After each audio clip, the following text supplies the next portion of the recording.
విడాకుల మీద సంతకం పెట్టు, 25 లక్షలు ఇస్తానని బేరం పెట్టారు. ఇప్పటికే కృష్ణవేణిని అపార్థం చేసుకున్నానమ్మా.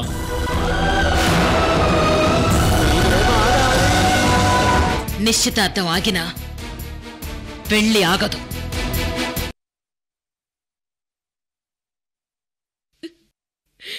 స్నిగ్ధ వంశీల పెళ్లి చేయడం కోసమే ఆలోచిస్తున్నాను. అది ఆలోచన కాదు, నీ అహం రత్న. సృజన్! ఎస్,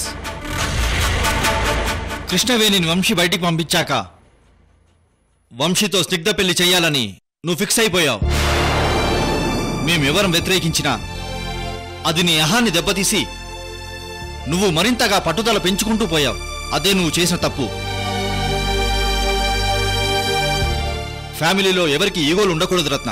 ఎందుకంటే ఒక కుటుంబంలో అందరం సమానమే. నేను చెప్పిందే వినాలి అనుకుంటే ఎలా? పెళ్ళంటే చిన్న విషయమా? డెసిషన్ తీసుకుంది నువ్వు. నేను డెసిషన్ తీసుకుంటే మీ అందరూ తీసుకున్నట్టు కాదా? వంశీ పెళ్లి విషయంలో మొదటి నుంచి తొందరపడి నిర్ణయం తీసుకుంటుంటే నిన్ను ఆపాలని ప్రయత్నం చేసి మాకు విసుగొచ్చింది రత్న. అదే నేను వంశీ అందరం కలిసి డిస్కస్ చేయాలి. పైగా వంశీకి రెండో పెళ్లి, వాడి ఆరోగ్యం కుదుట పడుతుంది అనుకునేలోపు నువ్విలాంటి తొందరపాటు నిర్ణయం తీసుకొని ఇదిగో ఇక్కడి వరకు తీసుకొచ్చావు. కోడలుగా కృష్ణవేణి ఎప్పుడూ ఫెయిల్ అవ్వలేదు. అత్తగా నువ్వు ఫెయిల్ అయ్యావు. చివరికి ఈరోజు తల్లిగా కూడా నువ్వు ఫెయిల్ అయ్యావు. ఇప్పటికైనా ఆలోచించు. వంశీ మనసును అర్థం చేసుకో. లేదంటే వాడు కూడా నిన్ను అపార్థం చేసుకొని దూరంగా వెళ్ళిపోయే ప్రమాదం ఉంది.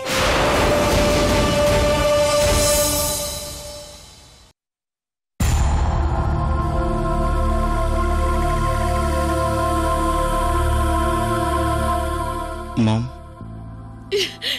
ఈ మామ్ని కన్నీళ్లు పెట్టించావు కదా, ఇంక వెళ్ళు.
ఒకరికి తెలియకుండా ఒకరి ఫ్లాట్, అలా అపార్ట్మెంట్ మొత్తం దోచేసిన దర్జా దొంగ.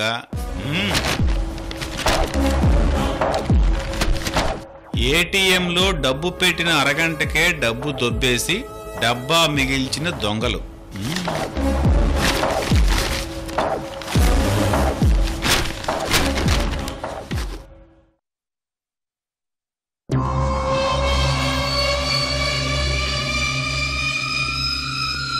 విలువైన ప్రాచీన పత్రాలు బహూకరించిన ఇజ్రాయిల్ ప్రధాని. ఇజ్రాయిల్ ప్రధానమంత్రి విలువైన ప్రాచీన పత్రాలను బహూకరించారు. 200 సంవత్సరాల క్రితం హిబ్రూ భాషలో లభించిన ఆ ప్రాచీన తాళపత్ర గ్రంథాల్లో మన తెలుగు రాజుల గురించి, రాజుల యుద్ధాల గురించి లిఖించారని పురావస్తు శాఖ అధికారులు తెలియజేశారు.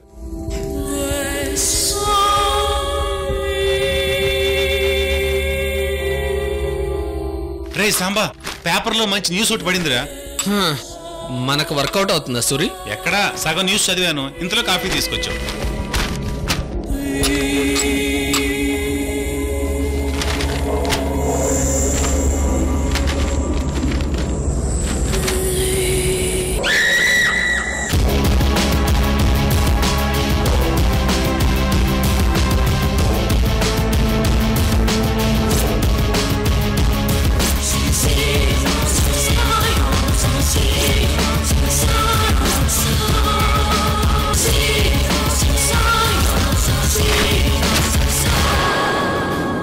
ఆ తాళపత్ర గ్రంథాలు హిబ్రూ భాషలో ఉన్నాయని, వాటిని తెలుగులోకి తర్జుమా చేయాలని పురావస్తు శాఖ నిర్ణయించి ఆ పత్రాలను విజయవాడకు పంపించారు. అసలు ఆ పత్రాలు హిబ్రూ భాష తెలిసిన తెలుగు పండితుడికి తర్జుమా చేసే బాధ్యతను అప్పజెప్పారు. అసలు విషయం ఏంటంటే,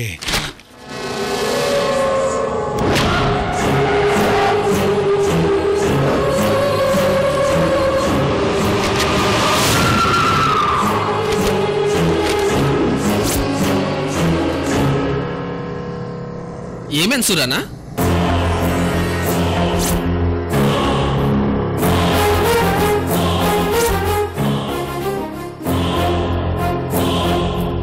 ఊర్నాయనో ఖజానా. ఏంటన్నా విషయం చెప్పకుండా? అరే, ఆ ప్రాచీన పత్రాల్లో వేల కోట్ల నిధుల గురించి ఉందంట. ఆ నిధులు కూడా మన విజయవాడ చుట్టుపక్కల ఏరియాలోనే ఉన్నాయంట. వాటి విలువ వేల కోట్లలో ఉంటుందంట.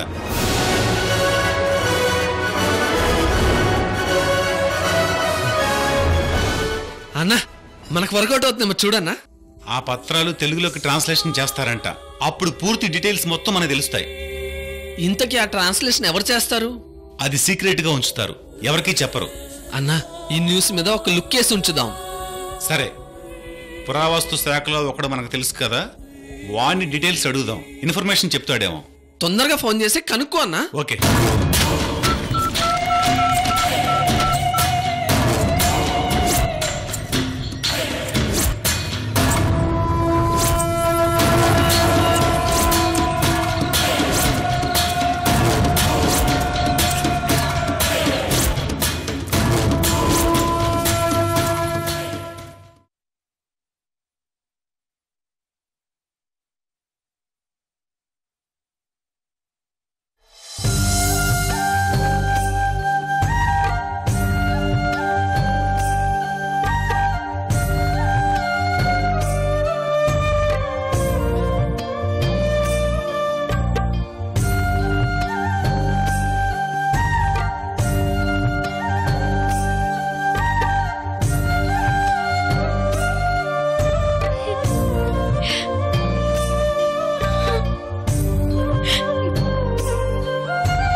టైంకి వంశీ గారికి స్నిగ్ధకి నిశ్చితార్థం జరిగిపోయి ఉంటుంది.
కృష్ణవేణి,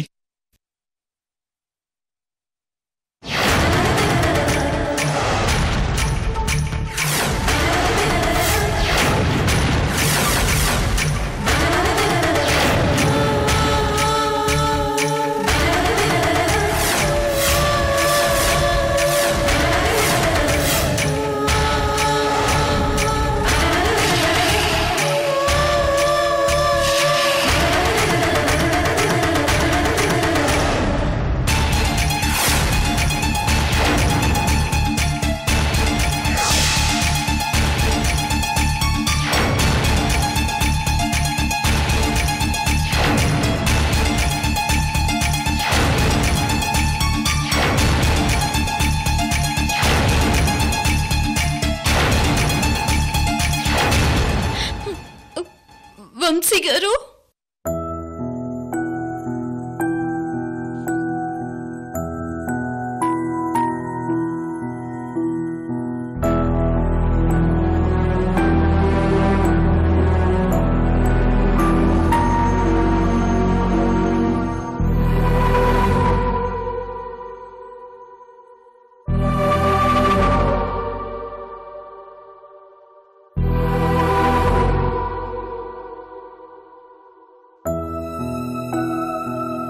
కృష్ణవేణి, నీకోసం వచ్చాను కృష్ణవేణి.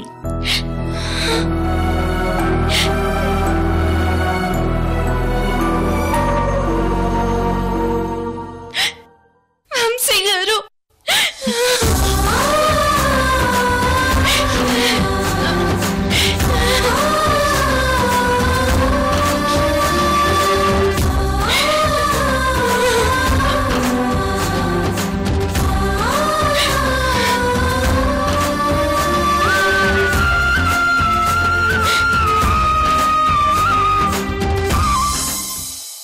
కృష్ణవేణి, నీకోసం అందరినీ వదిలేసి వచ్చాను కృష్ణవేణి.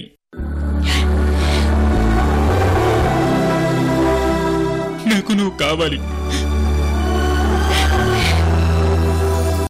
నీ ప్రేమ కావాలి కృష్ణవేణి.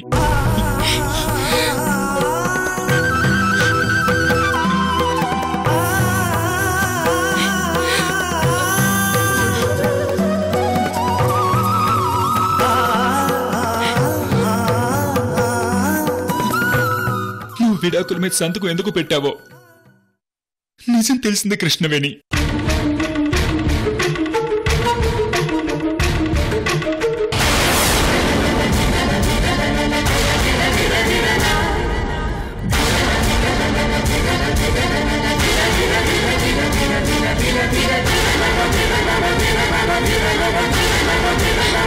వంశీ గారు, మీరు నిశ్చితార్థం నుంచి వచ్చేసారా? అవును కృష్ణవేణి.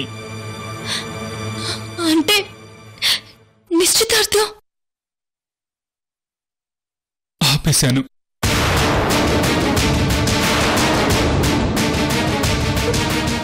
వంశీ గారు, ఏంటిదంతా? మీరు ఇలా చేయడం కరెక్ట్ కాదు. స్నిగ్ధ గారిని ప్రేమించానని చెప్పారు, పెళ్లి చేసుకుంటానని చెప్పి మాటిచ్చారు. ఇప్పుడు నిశ్చితార్థం క్యాన్సిల్ చేసుకుని నా దగ్గరకు వచ్చారా? మీరిలా ఇక్కడికి రావడం వల్ల ఇదంతా నేను చేశానని నా మీద నింద పడుతుంది వంశీ గారు. కృష్ణవేణి, నీ గురించి, నీ నిజాయితీ గురించి, నీ ప్రేమ గురించి తెలుసుకుని వచ్చాను. ఆ స్నిగ్ధ గురించి నేను ఆలోచించి రాలేదు. లేదు వంశీ గారు, మీరు వెంటనే వెనక్కి వెళ్ళండి. ఇంత దూరం వచ్చాక మీరిలా మనసు మార్చుకుని ఇక్కడికి రావడం స్నిగ్ధ గారిని మోసం చేసినట్టు అవుతుంది. నా వల్ల ఇంకొక ఆడపిల్ల బాధపడ్డం నేను ఒప్పుకోను వంశీ గారు. కృష్ణవేణి, నా కుటుంబాన్ని, ఆస్తిని, ఐశ్వర్యాన్ని అన్నీ వదులుకొని నీ కోసం వచ్చాను కృష్ణవేణి. వంశీ గారు, మనిద్దరి మధ్య దూరం పెరిగిపోయింది. ఆ ఇంటికి నాకు బంధం తెగిపోయింది.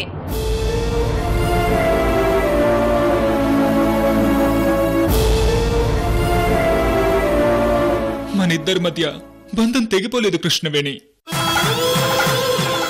నేను విడాకుల మీద సంతకం పెట్టేశాను వంశీ గారు. అది మనస్ఫూర్తిగా పెట్టలేదు. మీ అత్తయ్యని బతికించుకోవడం కోసం పెట్టావు.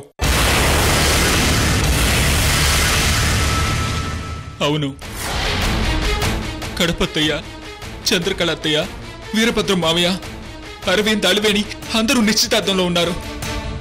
వాళ్ళందరూ కూడా నిశ్చితార్థం వద్దనే చెప్పారు. వాళ్ళే వచ్చి నిశ్చితార్థాన్ని ఆపేశారు కృష్ణవేణి. అమ్మ నీకు 25 లక్షలు ఇచ్చి సంతకం పెట్టించుకుంది. అది నేను ఒప్పుకోను కృష్ణవేణి. వంశీ గారు, అదంతా అయిపోయింది. ఇక మీకు నాకు మధ్య ఎలాంటి బంధువు లేదు.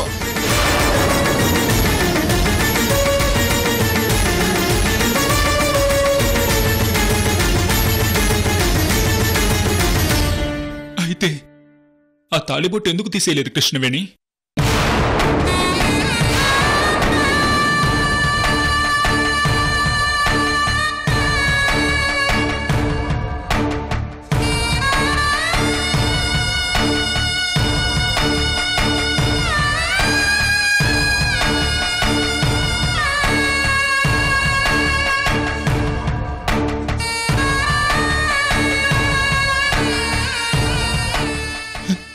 నా మీద నీకు ప్రేమ లేదా కృష్ణవేణి?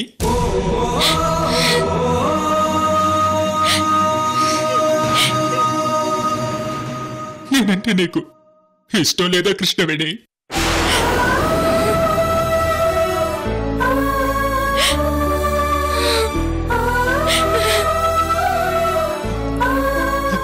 అన్నీ అన్నీ వదులుకొని నీకోసం వచ్చాను.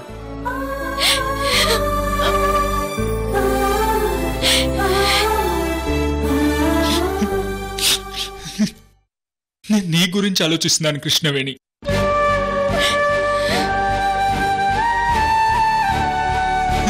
నువ్వు ఆ స్నిగ్ధ గురించి ఆలోచిస్తున్నావు.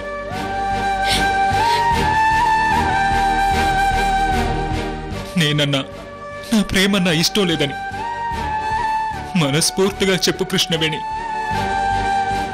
వెళ్ళిపోతాను.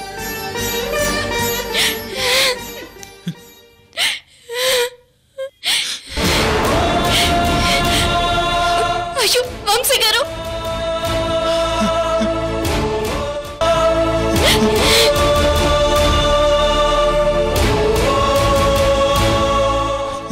నువ్వు లేకుండా నేను ఇంటికి వెళ్ళను కృష్ణవేణి.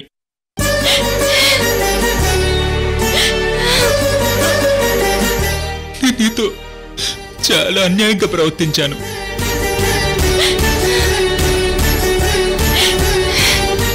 అదంతా గతం గుర్తులేక చేశాను. అయినా సరే నన్ను క్షమించు కృష్ణవేణి.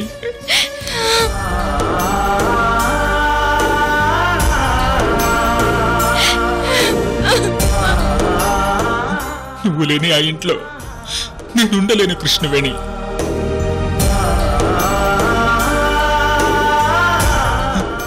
నన్ను నా ప్రేమని అర్థం చేసుకో కృష్ణవేణి, అర్థం చేసుకో.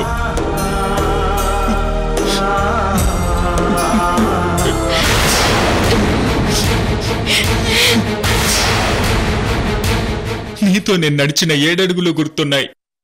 నీకు నేను కట్టిన తాళి, ఆ ముహూర్తం అన్నీ గుర్తున్నాయి.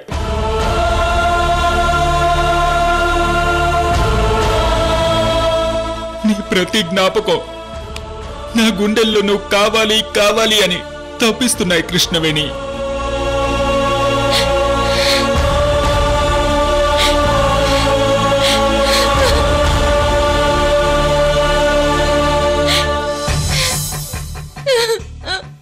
నువ్వు నన్ను క్షమించి నువ్వు నాతో ఇంటికి రావాలి కృష్ణవేణి. నీతో సగర్వంగా కుడికాలు పెట్టించి ఇంట్లోకి తీసుకెళ్తాను కృష్ణవేణి. అది నా బాధ్యత కృష్ణవేణి.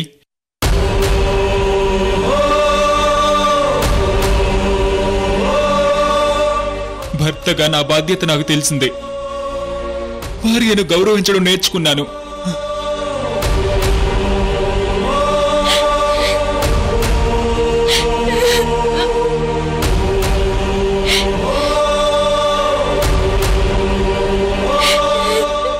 ఒకే బాణం ఒకే భార్య అనే సూత్రం తెలుసుకున్నాను కృష్ణవేణి.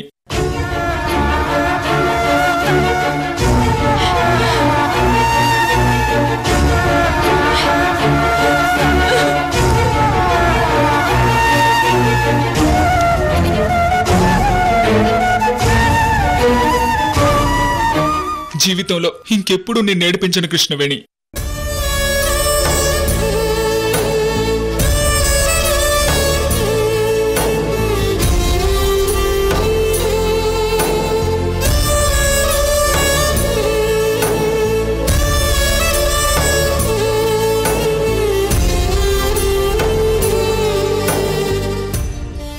భార్య మనసు తెలుసుకుని ప్రవర్తించాలని తెలుసుకున్నాను కృష్ణవేణి. అందుకే నిన్ను వెతుక్కుంటూ నీ దగ్గరకు వచ్చాను.